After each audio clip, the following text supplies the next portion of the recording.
45 человек провели ночь на пятницу, болтаясь в кабинках фуникулера на высоте почти 4000 метров на склоне горы Монблан. Больше 100 туристов в четверг возвращались с маршрута на границе Италии и Франции. Фуникулер неожиданно остановился. По словам спасателей, кабинки запутались из-за сильного ветра. До наступления ночи спасатели эвакуировали около 65 человек.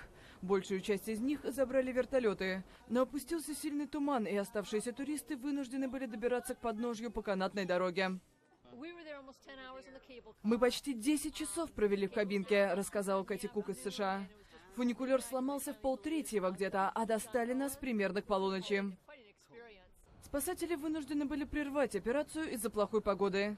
Перед этим оставшимся в кабинках людям доставили еду, воду и теплое одеяло.